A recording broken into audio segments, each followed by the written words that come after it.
Pessoal, é o seguinte, a gente acabou falando um pouquinho já do Flamengo, mas o nosso destaque para abrir esse programa é o Atlético Mineiro. O Atlético é o primeiro brasileiro classificado para a próxima fase da Libertadores. Vamos ver como foi essa classificação. Quem se deu muito bem foi o Atlético Mineiro. Jogando na Bolívia, Casares abriu o placar para o Galo contra o Sport Boys. O segundo foi de Rafael Moura.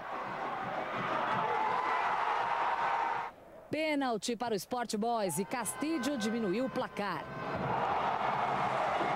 Lançamento para Elias, que ajeitou com o peito para Rafael Moura acertar a trave. O rebote ficou com o próprio Elias. 3-1 Galo.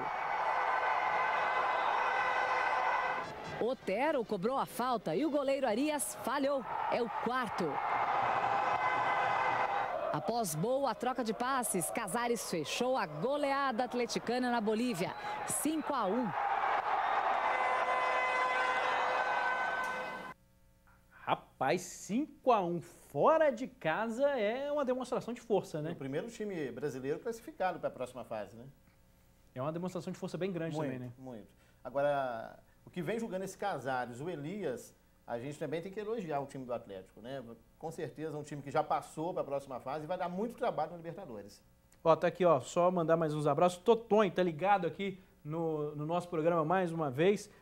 No último Arena mandei o abraço pro Totonho, tá aqui de novo pedindo um abraço, tá aí Totonho. Muito obrigado por nos acompanhar todos os dias.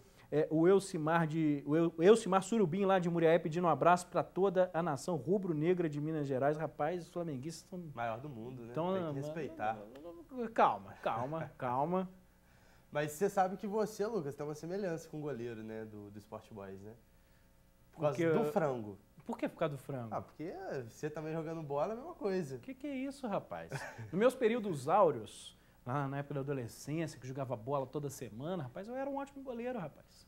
Eu era goleiro bom. Fiquei sabendo disso também. Eu era é sério. Na escolinha do Flamengo ele fez muitas defesas, cara. Ai, não passei por escolinha. Eu jogava era na várzea só. Rapaz, eu estudava na escola. Com essa altura, o Murilo vai ser goleiro. Não, mas sabe o que é? Eu, na época da adolescência, lá sexta série, eu já tinha esse tamanho. Meu apelido era gigante, rapaz. Eu desse tamanhozinho que eu sou hoje, eu já tive apelido de gigante, porque eu era grande mesmo. Sério? Você tinha apelido de gigante porque você era grande? Não sabia. Não sabia. Palhaço. E o seguinte, lá na quadra da escola que eu estudava, a bola não saía, sabe? Que não tinha espaço para cobrar. Rapaz, eu engatava assim pela lateral, assim, ó, ia só trombando mesmo.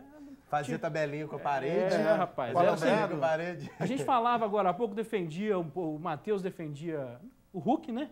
Era meu estilo de jogo, rapaz. Trombador? Era meu estilo de jogo, trombador.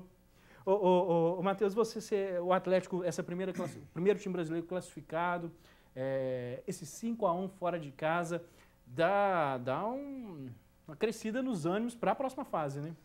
O problema todo do Atlético tem sido os clássicos. A torcida reclama que quando o time enfrenta as grandes equipes, e no caso a única que serviu como parâmetro, que foi o Cruzeiro, o Atlético não foi bem. Então, a crítica ao Roger Machado, que vem fazendo um grande trabalho, lembrando que o Atlético fez uma primeira fase de Campeonato Mineiro muito boa, liderou por muito tempo, com 100% de aproveitamento, só que na hora que esbarrou contra o Cruzeiro, a torcida acabou chiando por conta das derrotas. Então, acho que mais importante do que a classificação, porque teoricamente o Atlético está num grupo fácil da Libertadores, é a conquista do título mineiro. Ganhar do Cruzeiro, conseguir vencer o campeonato estadual, vai ser muito mais importante para o Roger do que o primeiro lugar do grupo na Libertadores. Então, o torcedor atleticano, ele quer a conquista em cima do maior rival, por causa da rivalidade. A rivalidade em Minas é muito forte, até por ser dois times apenas.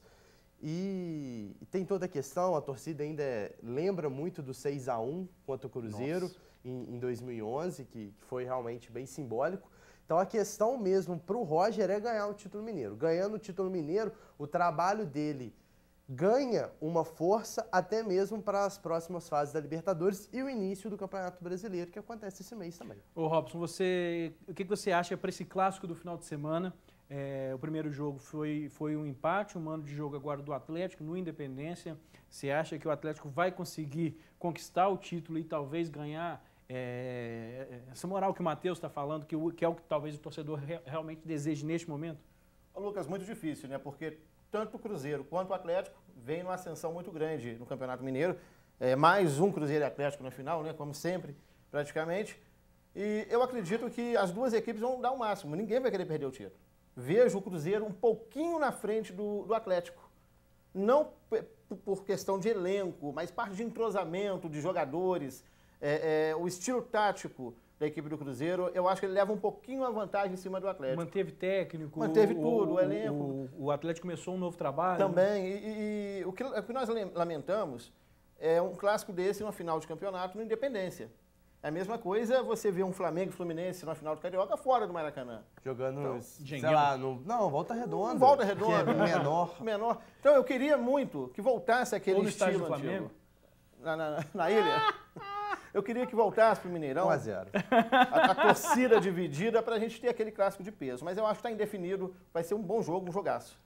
Pessoal, vamos... A única vantagem desse jogo no Independência é que pelo menos vai ser com a torcida dividida. Acho que isso já é um ganho para o futebol. Isso é muito importante. Vai ser um ganho para o futebol mineiro ter essa discussão, porque a gente está vivendo um momento no Brasil em que se querem acabar com jogos de clássicos com as duas torcidas no estádio. O Rio de Janeiro talvez tenha sido a vanguarda desse movimento do Flamengo e Fluminense terem batalhado para poder conseguir mandar os dois jogos. Grenal com torcida mista. O Grenal com torcida mista, mas a gente tem passado um problema bem grave em Minas, porque tanto o Atlético, que agora joga no Independência, tem toda a sua renda lá, quanto o Cruzeiro, que realiza os partidos no Mineirão, porque tem um esquema com a administradora do estádio, eles preferem jogar com torcida única porque tem mais renda. Mas isso acaba matando o futebol. Então vamos ver como que vai ser a posição das torcidas mesmo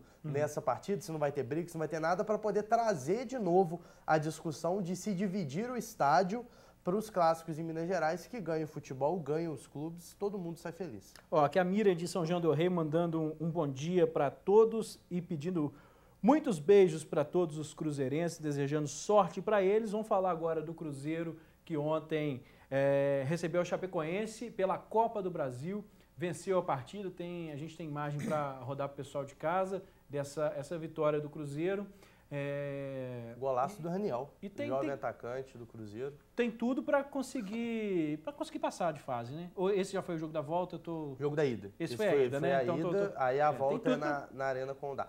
É complicado você pedir uma competitividade da Chapecoense. Neste momento, né? realmente. Eles estão fazendo aí o que dá para ser feito.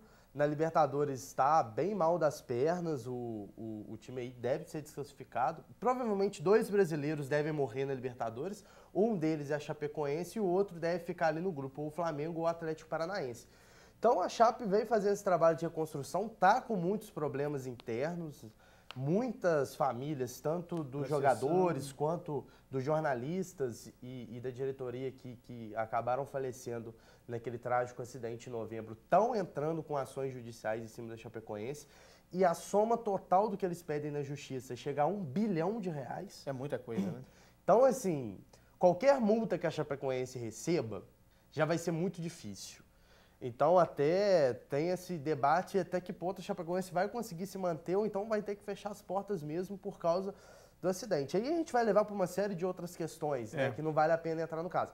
Mas falando do futebol, a Chapecoense já tem feito um trabalho que acredito que muitos clubes no mundo não teriam conseguido fazer. Em tão pouco tempo. Ó, vamos mostrar agora, para mudar um pouquinho de assunto, vamos vir agora para o nosso esporte local, mostrar para o pessoal de casa os jogos da Copa Alterosa, agora já é mata-mata.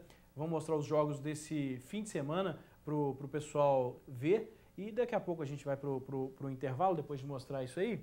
Ó, tem o Grêmio e o Social, o Minas e o FCA, Guaporé e o Núcleo, e o Moreira e o Sport. Só jogão, né? Principalmente Moreira Sport, né? É um clássico da cidade. Então a gente chama o povo aí para acompanhar essas semifinais, já estão as quartas finais, né? As quartas de finais, e a TV Alterosa, essa Copa Alterosa, de parabéns. A quantidade de público que tem levado aos campos, eu estou aqui para arriscar que leva mais público do que Tupi e Tupinambá junto. Não quero polemizar, não. Mas Longe de mim querer polemizar. Não. Mas realmente o pessoal tem acompanhado, tem de fato comparecido aos campos. É bem gostoso mesmo de ver o público presente nos jogos da Copa. Vamos ver se pelo menos essa o Grêmio ganha, né? Pelo menos aí, né? Rapaz, ó, passou. Não ganha do Novo Hamburgo, não ganha do Deportes Iquique. Vê se pelo menos a Copa Alterosa ganha. 1-1. Pessoal, com esse empate do Matheus Brum, a gente vai para o nosso intervalo. Estamos de volta com a Arena Alterosa. Quero mandar um abraço especial para a Duda, lá do São Mateus. Ela está ansiosa para escutar esse alô da TV Alterosa. A Duda que tem 5 anos, tá? Então esse abraço especial para a Duda. Agora vamos para o nosso... Vamos voltar para o grupo do Flamengo, falar de Libertadores. Vamos rodar o pessoal de casa ver a derrota do Atlético Paranaense para o São Lourenço. Aí depois a gente começa a nossa discussão sobre as chances de classificação desse grupo, que está muito embolado. O Atlético Paranaense recebeu o São Lourenço em Curitiba e poderia terminar o jogo classificado antecipadamente para as oitavas. Poderia, mas os gols de Paulo Dias de cabeça, Bland também de cabeça e Bota chutando no canto de Everton obrigaram o Furacão a vencer fora de casa na última rodada para se classificar. Tá esse 3-0. O Atlético poderia ter saído classificado, se tivesse vencido o Flamengo também já estaria classificado, o grupo estaria definido, mas com essa derrota 3-0 em casa é doído, né? Ah, demais, porque o Atlético ganhou do Flamengo na última rodada em casa, que na teoria era o jogo mais difícil para o Atlético realizar dentro de casa, e na rodada seguinte acaba sendo derrotado para o São Lourenço, que até o início da competição era tido como carta fora do baralho por conta de todos os problemas enfrentados no futebol argentino. Passaram 3 meses sem jogar e acabaram que todos os clubes argentinos iniciaram a Libertadores sem estar disputando competições oficiais, porque o campeonato argentino estava parado por conta de uma greve dos jogadores. E agora o São Lourenço vai galgando, já vai conseguindo alguns pontos importantes, decide contra o Flamengo lá no Evo Gasômetro na próxima rodada e última do Grupo 4 da Libertadores. Então é uma parada muito difícil para o Flamengo e principalmente para o Atlético, porque o empate em casa já classificava o Flamengo.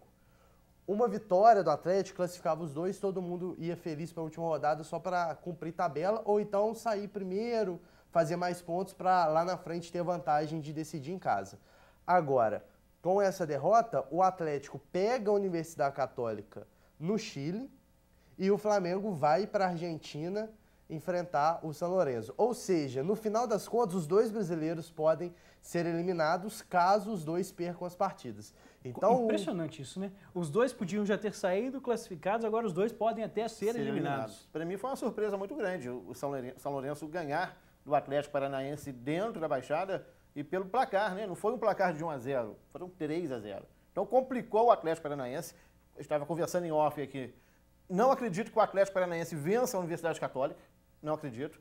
A Universidade Católica vai para cima, sabe que se vencer e o Flamengo vencer a equipe do São Lourenço, ela está classificada. Então eu acho que a situação mais complicada nesse grupo, que em tese é o grupo da morte, é a situação do Atlético Paranaense.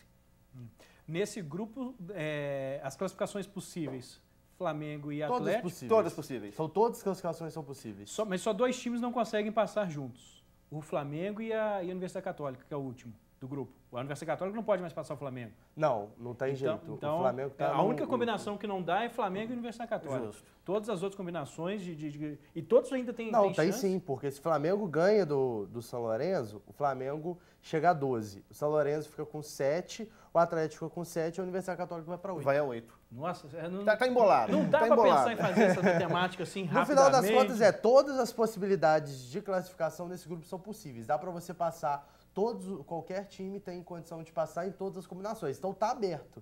Então daqui 15 dias as 4 torcidas vão estar todas aí com os rituais. 2 vão sair sorrindo e 2 vão sair chorando. E além pensando de um modo geral nos brasileiros, Quais brasileiros você acha que não passam?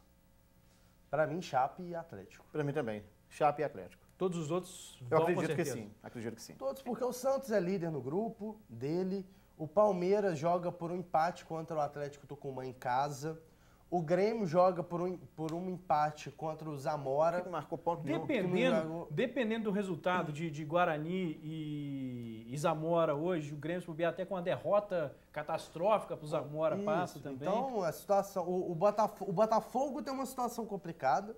O Botafogo, vale lembrar que o Botafogo tem uma situação difícil, porque enfrenta a equipe do Atlético Nacional em casa, mas o Atlético Nacional conseguiu a primeira vitória contra o Estudiantes nessa semana. E o Botafogo ainda precisa de 2 jogos, só tiveram 4 no grupo. Então o Botafogo ainda está numa situação difícil, mas é difícil arriscar nesse momento porque ainda não teve essa partida contra a equipe do Atlético Nacional. Uma derrota em casa já complica demais a situação para o Botafogo. O Atlético Nacional, que para mim é decepção da Libertadores. O time que é o atual campeão foi pontuar agora. Mas é porque vendeu muita gente, né? O time se desfez, se descaracterizou. Mesmo assim, eu acredito que mesmo assim... Eu acho que pelo valor que vendeu, poderia ter buscado... Poderia ter feito a manutenção das peças ali. Só que eu vi, eu não lembro agora em qual veículo que eu estava lendo uma notícia, que na Libertadores, ter dinheiro não significa ser melhor. Ah, com certeza. Outro dia eu discuti com alguém, não sei se era com você, Bruno, que a diferença do dinheiro dos brasileiros para os times sul-americanos é uma diferença grande, mas não dá um desnível técnico tão grande quanto de um europeu para um brasileiro, por exemplo. Ah, com certeza, porque eu acho que tem uma outra questão por trás, que a América do Sul, né, porque agora o México já não participa mais da Libertadores, já não é mais, né, a América Latina que participa da competição. Na América do Sul você ainda tem muito essa questão de campo, essa questão de pressão, pesa muito. Essa questão de arbitragem, pode parecer que não há, porque agora os jogos são televisionados, então a arbitragem não é tendenciosa. É sim, já tivemos vários casos, até mesmo em partidas no Brasil, em que o time brasileiro, o mandante, acabou sendo prejudicado. E tem uma outra questão também que, de certa forma, me irrita. Né? Uma certa forma me irrita, é o brasileiro entrar com esse tal espírito de Libertadores. Esse conceito, ele atrasa o time. Porque aí o time brasileiro, ele entra com aquela vontade. Não, a gente tem que ganhar, vamos dar porrada, tem que fazer catimba, 1-0 vale, e aí você perde a principal vantagem que nós temos, que é uma qualidade técnica superior aos times. Então, enquanto reinar esse discurso espírito de Libertadores, os brasileiros vão sempre passar dificuldade. Agora, quando o brasileiro cai na catimba do outro. Demais. Eu li uma notícia ontem no portal de notícias esportivas que a Conmebol está estudando punir o Palmeiras igualmente como o Peñarol pela confusão na semana passada. Ou seja, não vou isentar o Palmeiras, não vou isentar o Felipe Melo, né? Começou aquela provocação de dar tapa na cara de Uruguai. Eu estava vendo, eu vou defender Felipe Melo. Eu estava vendo imagens da TV Palmeiras, é uma imagem que estava assim na diagonal, mostrando o campo todo, mas bem de longe. A confusão começou com, acho que é o Vidalba, e o William, dentro da área. Uma cotovelada, um soco. Que deu um soco no William. Gostou do meu espanhol? Demais. O William dentro da área. Foi um escanteio, cobrou o escanteio. O Felipe Melo, o que ele fez foi levantar as mãos, agradecendo. Nisso, os uruguaios vieram para cima dele, achando que ele estava comemorando dentro da casa do adversário. Ele ainda ficou um tempo lá com a mão levantada, até que começou a confusão. A hora que ele deu aquele soco no Uruguai, o cara estava vindo para cima dele. Ele ficou um tempão, para Felipe Melo foi uma eternidade, né? Ficou uma eternidade. Na verdade, muitos jogadores apanharam ali, né? Quase todos, né? O Fernando fecharam o vestiário. O vestiário foi trancado. Aí você fazer uma punição... Eu acho que a punição igual... É injusta. É onde eu queria chegar. Eu acho muito injusta. Mas é aí que nós vamos ver a força da CBF junto à Conmebol. Zero. A CBF não tem força junto à Conmebol e a Conmebol sempre é contra brasileiro. Sempre que tem esse problema e vai para o âmbito da Conmebol, o brasileiro sempre sai atrás, porque a CBF não tem nenhuma representatividade junto à Conmebol, mesmo sendo a principal confederação, e acaba que se torna um jogo político. Esse que é o problema. Agora, a punição para o Peñarol tinha que ser exemplar. E aí continua a Libertadores com os velhos problemas. E inevitavelmente se faz a comparação. Na Europa aconteceria isso? Quais seriam as repercussões? A gente poderia imaginar muito mais justas e pesadas. Vamos sair um pouquinho do futebol agora. Na quinta-feira passada, a gente mostrou uma reportagem mostrando para o pessoal de casa que um grupo de atletas daqui de Juiz de Fora iriam participar do Campeonato Brasileiro de Karatê. A gente hoje vai mostrar os resultados. A gente tem imagens do pessoal no pódio para colocar para o pessoal de casa acompanhar, para a gente poder mostrar. Foram resultados muito bons aí, tá? O Miguel Rodrigues, de 7 anos, ele foi campeão no Catar. O Fernando Macedo, 4º lugar de Catar individual adulto. O Luiz André Alencastro, de 13 anos, 3º lugar de Catar individual. A Juliana Vitral, vice-campeã de Catar individual adulto. Ela também foi campeã de comitê, que é a luta, né, no karatê adulto também. Igor Luiz, de 12 anos, campeão de Catar individual. Ele foi 3º lugar também no comitê. O João Gabriel Trindade, de 11 anos, 3º lugar no Catar individual e campeão no comitê. Então tá aí excelentes resultados dos atletas juiz-foranos.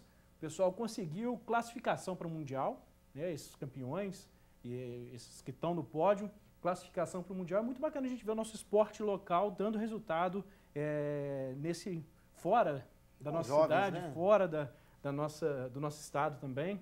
Muito bacana. Parabéns para o pessoal. Agora vamos, para a gente finalizar o programa, vamos entrar na discussão da final do Campeonato Carioca. A gente discutiu um pouco antes de começar o programa. Robson, vai dar Flamengo, vai dar Fluminense? O que você acha e por quê? Difícil prever. Porque o Flamengo criou uma Diego dependência. Depois que o Diego saiu da equipe do Flamengo contundido, o Flamengo não conseguiu acertar ainda aquele seu meio de campo. Muitos jogadores caíram de produção. O Muralha é um deles. O Hever, o Rafael Vaz, que, no meu ponto de vista, como profissional, nunca gostei do Rafael Vaz na zaga. Acho ele brinca demais. E até o Ilharão, sério. Eu gostava dele no Vasco. Dava as pichotadas ali lá, fazia os golzinhos dele, mas dava as pichotadas. Acho que ele teve fases só. Matheus, para você. Mas você arrisca um palpite? Eu vou arriscar 0-0. Você arrisca o quê?